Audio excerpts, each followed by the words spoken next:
शक्ति के आने वाले एपिसोड के अपडेट आपके लेकर आए। एपिसोड जो शुरू होता है जीत से, जिसमें जीत जसलीन से हरमन से शादी करने के लिए कहता है ताकि वो रावी से शादी कर सके। हरमन बोलता है क्या बकवास है और कहता है कि रावी मेरी बहन है। वो अपने उसके कॉलर पकड़ता है। जीत कहता है कि ये एक पुरानी न्यूज़ और बोलता है कि नई खबर ये है कि रावी मेरे बच्चे के साथ प्रेग्नेंट हो, मेरे पास प्रेगनेंसी की रिपोर्ट भी है। हरमन जो है जीत को आता है, हरक से हरमन को रोकने की कोशिश करता है। जसलीन हरमन को रुकने और रोती है। जीत उसे आराम करने के लिए कहता है कि मुझे मारने दो, मैं उस पर हाथ नहीं उठाने के लिए मजबूर हूँ क्योंकि वो मेरा जीजा है। वो कहता है कि तुम जो चाहो करो लेकिन तुम्हें जसलीन से शादी करनी है। हरमन गुस्से में जीत उसे शादी की व्यवस्था करने के लिए कहता है। हरक से हरमन से कहता है कि वो बात करेंगे। जीत सोचता है कि मैंने हरमन के आने से पहले अच्छा हुआ कि रावी को मना लिया, अब उसे किन्नर और मेरी बहन के बीच चूज़ करना होगा।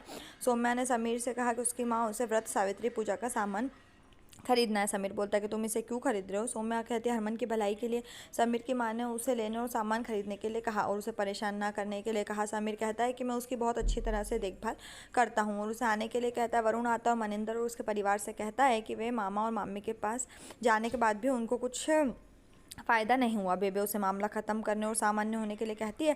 वरुण का कहना है कि जब तक सुरभि डीएनए टेस्ट नहीं करवाएगी, तो अगर करवा लेती है तो वो सामान्य हो जाएगा। सुरभि कहती है कि आप मुझ पर विश्वास नहीं करते तो क्या आप डीएनए रिपोर्ट पर विश्वास करेंगे। वो कहती है कि वो सीता नहीं है जिसने अग्नि परीक्षा दी। वो कहते हैं कि वो सुरभि है और वो डीएनए टेस्ट नहीं होने देगी। वरुण जोर देता है। पड़ोसी आते हैं उसे टेस्ट कराने के लिए कहते हैं। सुरभि मना कर देती है और बोलती है क्या उनके पास कोई और काम नहीं है। वरुण कहता है कि मैं सोचूंगा कि ये बच्चा मेरा है या नहीं। हरमन ने जसलीन से शादी करने से मना कर दिया। हरक से उसे अपनी बहन के बारे में सोचने के लिए कहता है। हरमन मना कर देता है। शन्नो का कहना है कि रावी के काम को देखना हमारी जिम्मेदारी है। हरमन का कहना है कि हर कोई मेरी कुर्बानी चाहता है और चाहता है कि मैं सौम्या से दूर रहूं। वो कहता है कि मैं ये घर छोड़ दूंगा। वीरेन कहता है कि प्रॉब्लम सॉल्व नहीं होगी और बोलते हैं कि जसलीन के भाई की साजिश से। शन्नो का कहना है कि इसमें जसलीन का हाथ हो सकता है। जसलीन जीत के चेहरे पर मरहम लगाती है और कहती है कि तुम हरमन और मेरी दोस्ती को नहीं समझ सकते। वो बोलती है कि वो मंडप से उठी ना कि हरमन।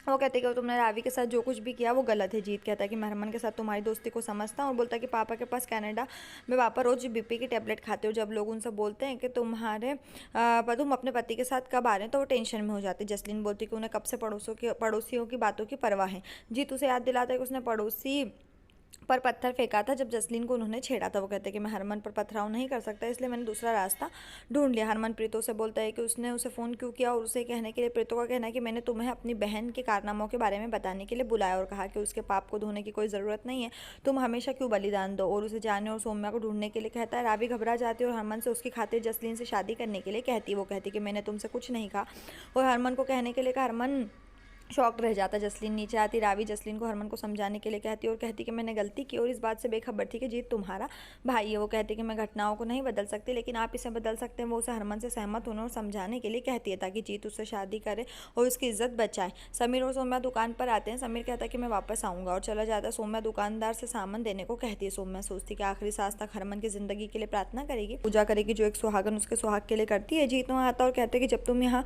शादी करोगे तो मैं तुमसे शादी करूँगा। रावी चौंक जाती है। जीत उसे एक दिन का टाइम देते, नहीं तो ये सच्चाई गुरदासपुर में सभी को पता चल जाएगी।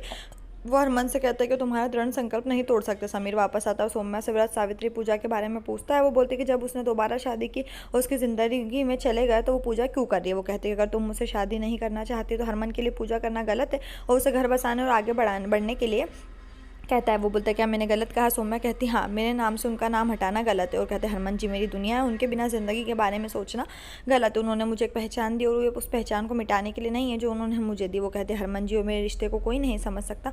वो अपना बैग लेते और चली जाती। समीर सोचता है कि ये लड़की कैसी है। वो ज्योतिष के पास आता है और कहता है कि उसे एक प्रॉब्लम है। वो बोलता है कि आदमी एक लड़की से प्यार करता है लेकिन वो दूसरे आदमी से प्यार करती है जिसने उसे छोड़ दिया। वो कहता है कि पहला आदमी भी उससे प्यार करता है लेकिन वो एकजुट नहीं हो सके। वो उसे समाधान बताने के लिए कहता है ताकि वो एक दूसरे लड़के से प्यार करे। एक ज्योतिषी बोलता है जब तक वो पहला आदमी जिंदा है वो दूसरे से प्यार नहीं करेगी और उसे पूजा करने के लिए कहता है ताकि वो अगले जन्म में उसे पा सके।